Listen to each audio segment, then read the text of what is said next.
All right. Welcome to Capital Culture. I'm your host, Christopher Wheeler. Today we have a very special guest in the building. We have Bunlo. How are we doing, man? What's good? Man, first and foremost, I feel like I've been watching your career since about 2018, 2019, and I promised I'd say something when I got in front of you.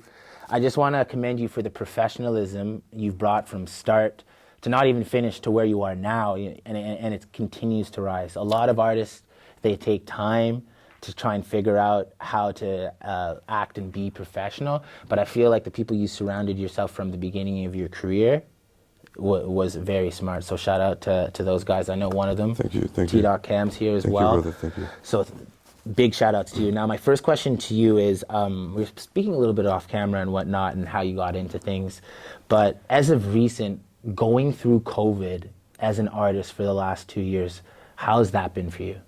Honestly, that's helped me taking my career to another level, because due to the fact of all these lockdowns and stuff that we were having here in Canada, I was actually able to spend more time down in Colombia and in Miami, where I was able to network with a lot of industry people in the people in the music industry. And so you kind of, when you heard of all the lockdown measures coming and whatnot, you're like kind of like, this, I have the resources to jet out, continue to be creative.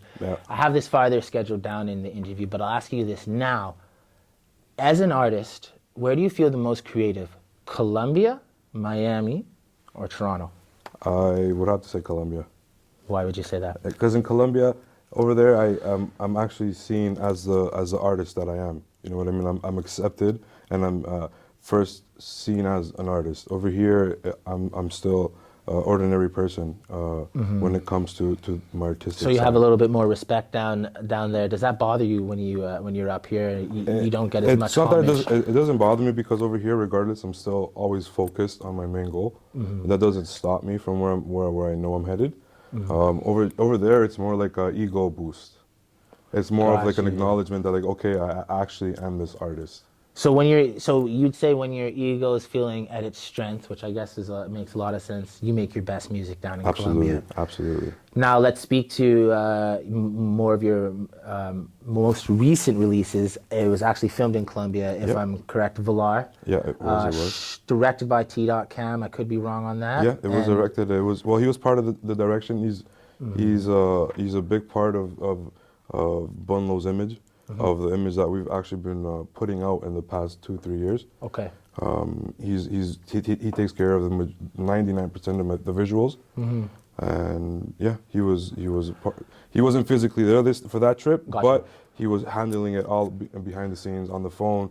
He's the one who got the whole camera team that all just together. Speaks to what I was saying earlier, like your team surrounding you is like there's no around. No, we're not no play stuff. So let's speak to the video itself now. These videos are in the favelas. I think I said that right. They're in the hoods. Los barrios of Colombia. You know what I mean? That's like the hoods. So how do you feel as an artist so comfortable there? Because from the outside looking in, from all of our screens in Toronto, Miami, looking down at that, like from the movies we've watched, from Narcos, Plato Plomo, from what we see, it's like that looks pretty dangerous. How do you feel so calm and at home? Because when I'm there, I've grown a relationship with a little group of guys called Simón Alliendras, and I've been accepted as one of the brothers of that. Listen, that sounds a little bit gangish, but what? Okay, you know what I mean? It's not really like gang, like a violence gang. It's more of like a brotherhood. Okay. Of more of like a group of guys who have similar plans and goals in the music industry, as well as in life. So we connected on a different note where not everybody connects like that. Like you know when you connect with people in a certain way, that you feel like one. You feel like home, like that homey feeling. You know what I mean? So I have that, and these people are very well respected in Colombia.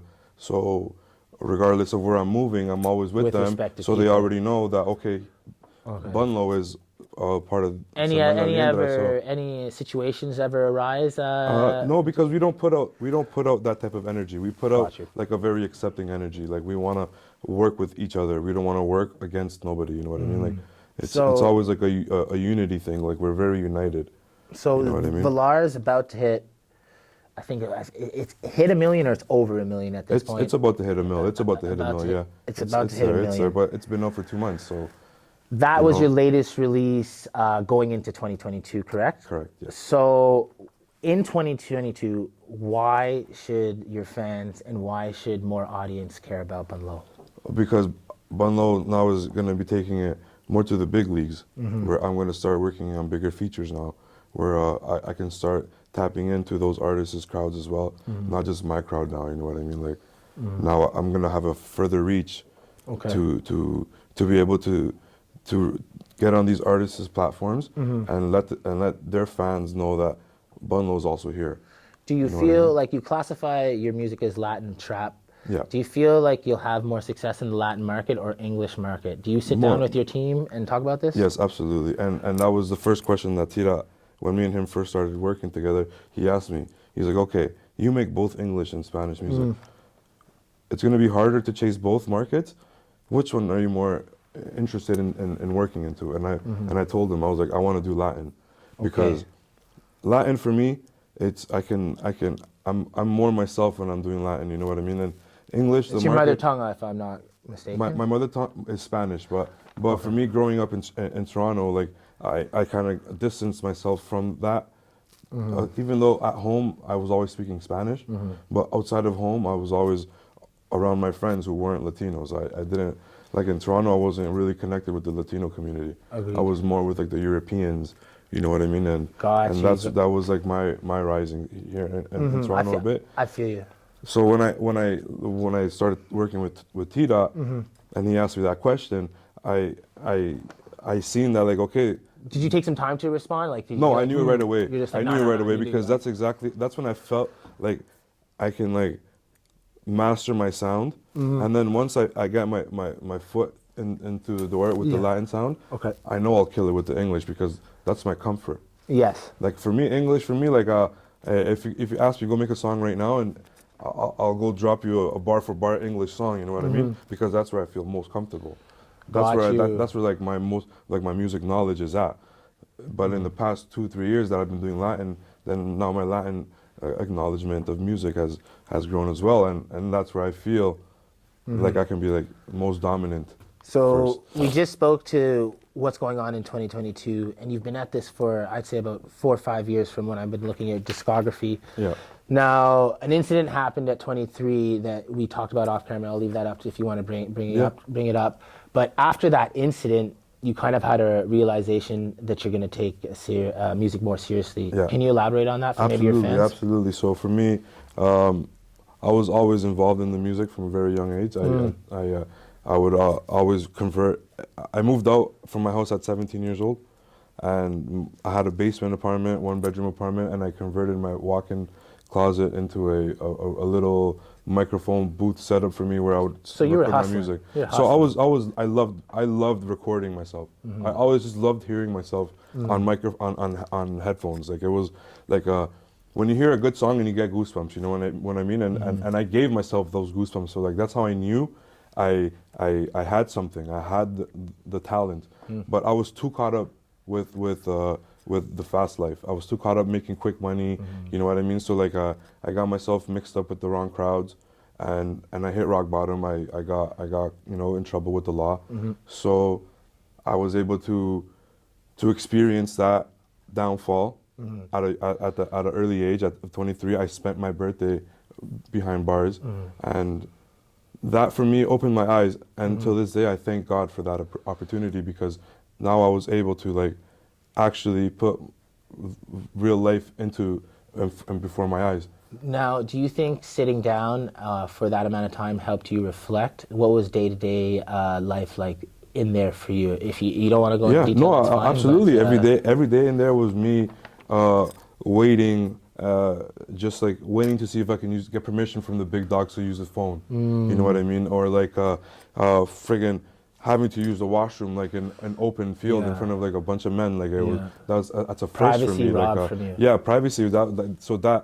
Or like even just like making anybody feel uncomfortable just from you being around them. You know what I mean? Like like you have to walk a straight line there. Like you know what I mean? You got to keep to yourself almost like yeah, you can get to know other people because there's a very like-minded people as well. Were you And hanging out then- with other Spanish no, oriented people? so or? where I was, there was only two Latinos on my range. Okay. Everybody else was African American or white. Okay, and you good with the homies? Yeah.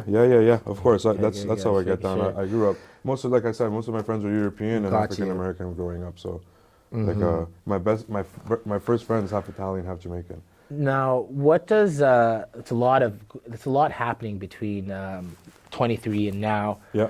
A lot to deal with for friends, but let's focus in on what's your family think about this, and i.e. your mother and father. How are their voices of reason in all this? So my mother, my mother's my best friend. My mother knows the last Mama's joint I boy or smoked. I'm a dad's mama's boy? boy. Same here. Yeah, I grew up with my mom. mother. You know, my father, he didn't play a big role in my life growing up. He stayed Do you back. think that affected you? As a kid, it did. It affected me a lot. But when I turned 16 years old, I made like a decision to accept life as is, and almost like forgive him for being absent in my life. Takes a very mature person to do It that. does. It absolutely does. And it helped build a relationship with him now, where like I don't see him as my father, but I see him as a person now, where like just another human being where I can. That makes sense. I think a lot of what's growing up is like for all of us is we grow up and we realize our parents are just humans. And that's it's a Exactly. scary Nobody's realization perfect in this because world. growing up you kind of think they're superheroes, or if you have a good relationship with either parent, you know, like they're end all beyond. Yeah.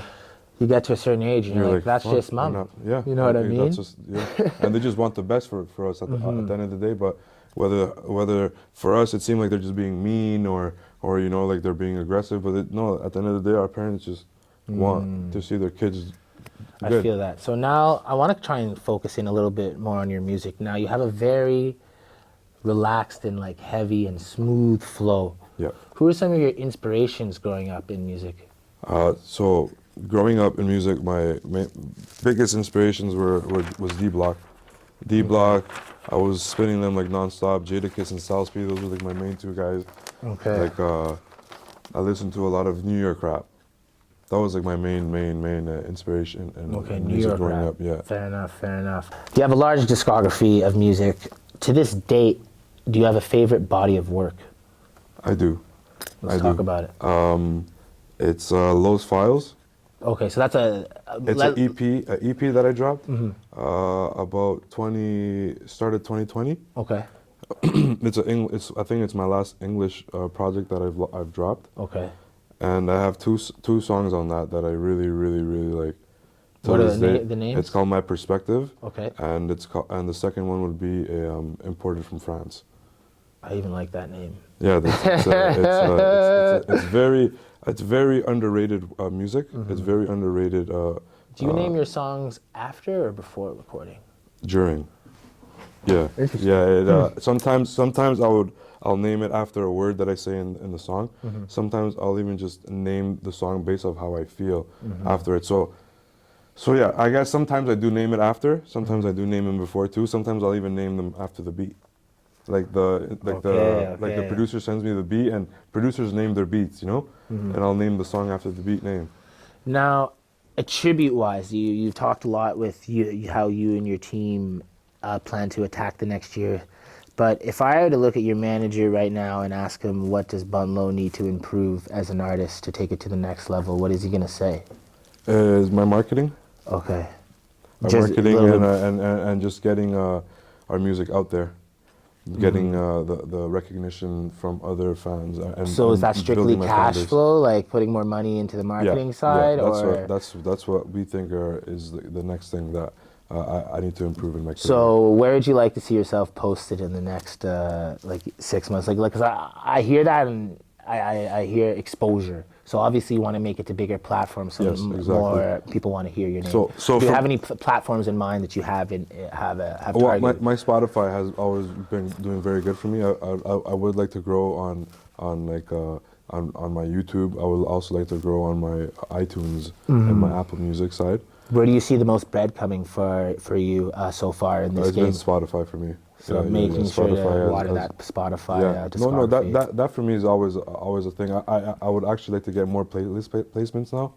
That's like my next step. We're gonna start like email bombing like a bunch of playlist curators and stuff like that. Like we got affiliated with a few people who also do playlist pitching, and with the distribution that we're gonna start doing through Colombian platforms, they have a bigger, broad reach. That's what I'm saying. I bet your connections are way stronger. Oh yeah, now especially now because like thanks to my manager, he's very known in the Latin industry with big names, like reputable names. That the times that we were spending in Medellin, he was getting call-ups for like, oh, we need some behind the scenes stuff at some very like top tier artist music videos, and he would he would be like, oh, can I bring a +1? Yeah. And he would bring me, and then he then he would be like, okay, look, Bun, like just be you, normal. You know what I mean? If you're spoken to, you speak, but don't bother nobody.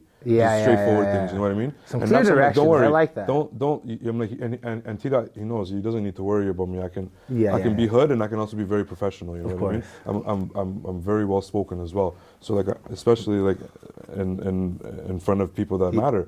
So we can tell. So like he told me all that, and I was like, okay, dope. So I was kind of like, shit, I'm with the big dogs, and then I realized that like, honestly, they're not anything better than me as people. You know what I mean? If anything, I'm more of a person, and I don't like to base. I never like to judge. But then, like, I would see, like, on camera, they look like they're all buddy, but behind camera, everyone's off to their own corner. Everyone's doing their own thing. There's zero interaction. We spoke off camera, and you said something interesting just now. You said you know when you be professional and you know when to be hood and you know certain situations. But when we were speaking off camera, you were saying you're trying to work on when to turn on Bunlo and when to be Nicholas. Exactly. I hope I can say that. Yeah. Some people get mad. You can drop the govy. Yeah. So speak on how you're trying to improve that day to day. Okay, so the thing with me is, so how we were speaking about earlier, when I fly down to Colombia, I feel like an artist. Since that's been new to me in the past like 2-3 years, I've been slowly realizing that every time I come back to Toronto, I'm not the same Bunlo as I am in Colombia, because first, the majority of my influence is already in the Latin market, and Toronto is not a Latin. It's diverse, but there's not enough. But it's not like the majority. We're not the majority here. You know what I mean? Like it's obviously more an English market here. Yeah, of course. So it's not the same thing. Like a lot of people over there. They already know, okay, Bunlo is a Latin artist. You know what I'm saying? Over here, people have seen me so much around just as a familiar face, because I've never been like, oh, I'm also Bunlo, you know what I mean? Like, I also make music. Is it a little less pressure here because less people know you, in the sense it's like you can have a little bit more downtime? If you're out in Medellin or anywhere in Colombia, it's a little bit more up in your face, I'd say? Exactly, and then that adds to it as well. That adds to like the reason as to why I've finally been able to learn that there's places where I have to be Bunlo, and there's places where I have to be Nicholas, because some people want to see Bunlo, some people want to see that persona, because then they're going to be like, they'll buy into it now. They'll be like, okay, yes, he is an artist. He's not just an ordinary businessman that just sees business over everything, you know what I mean? He could also be an artist. He could also be like very creative and be a personality, you know what I mean? And I feel you. Now, I've seen a lot of creativity when it comes to music, the music videos over the years that I've been watching you. Now, I see a lot of beautiful women in the videos. Is Bunlo a bachelor? I am single, yes. I am single, yes. Okay. So how is that going day to day in the industry? Do you find women can be quite a distraction for you? They are, or do you... Because I'm a lover boy. I love being in love. I feel That's my thing. So then I'm a devoted lover. 1,000 roses for the girlfriend. 1,001 roses, even if we're upset. On a daily basis, because I'm devoted. I love to show the women affection. Yes, I do, and then that'll take away from Bunlo. 110%. Because it's just like I would rather just be cuddled up with my girl than be in the studio making music, because at the end of the day, like affection is amazing. You know, like I think the scientific drug for affection is it's oxytocin, and it's like when you cuddle, when you have affection with someone, you get that release. Now, we spoke a lot about music, and we're going to revisit it before we end here. But for your fans that might not know some of your hobbies outside of music, what do you like to do? I like to travel. I do. I love traveling to. Any favorite spots? Mexico.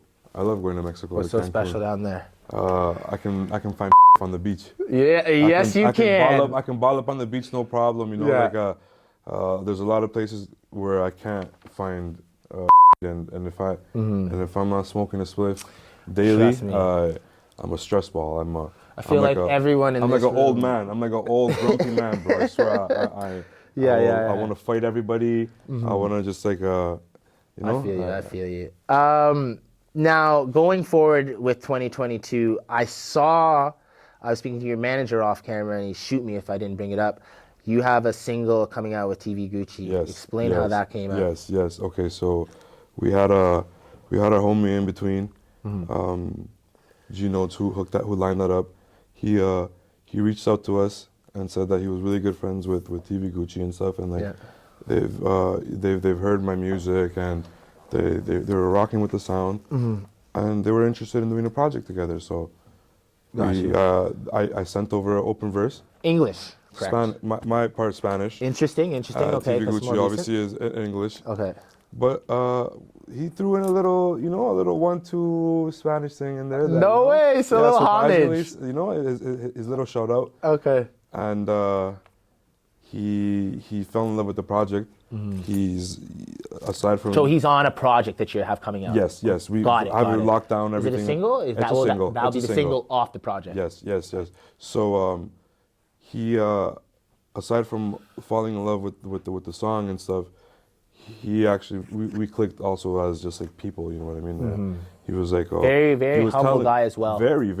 He was telling me, he's like, yo, you look mad familiar, asking me if I'm like where I grew up and stuff, because he's like, yeah, you're a very familiar face. And it ended up happening to be that, like, yeah, like I grew up in the West End area, and that was just like that was their playing ground. Yeah. So like they definitely seen me as a young boy because got it. You know what I mean? I was out. You know, I was doing my thing as a kid. I was out and about. You're out and about as well. You know, I was getting busy and stuff. The car was not home by 10, Mom. Yeah, you know what I mean. So like, they seen that. Yeah, you're a familiar face and stuff, and I guess energy is just one. Energy is receptive, and if it's received on both ends, then good music is on the way. Exactly. Now, 2022, you got a camera here. I'm going to leave your close-up to tell your fans what you got going on, what they can expect, anything you want them to know. This year, we're coming extra hard with the music. We're going to be placing a lot of big features. Big names are going to be on this project that I got coming up. Anyone to give any drops other than TV? Other than TVGucci, I mean, we're working on a couple of names. I think it's better like T-Dot's in the back going like this. Not to get too ahead of ourselves. You know what I mean? I personally like to speak when I lock things down first. But you could really expect a lot of music from me this year, and the visuals are just going to get that much more better. Okay. We have a couple business opportunities I've put on my plate. And we're just gonna kill it with that right there. So with that being said, as I said at the beginning of the interview, he has such a good team around him. He's gonna prosper. 2022 could be his year. Thank you, John, for pointing me in that direction. You know, I'm a little mess right now. But thank you for joining in, me and Bunlo. That was Christopher Wheeler with Capital Culture. Shout out to our new sponsor again, Quads Inc. I'm only smoking Quads Inc. And you can use a promo code Wheeler15 for 15% off. I feel like an influencer. Anyways, many more interviews coming up. Thanks for tuning in. We'll be dropping this soon. I'll see you on the next one. Out.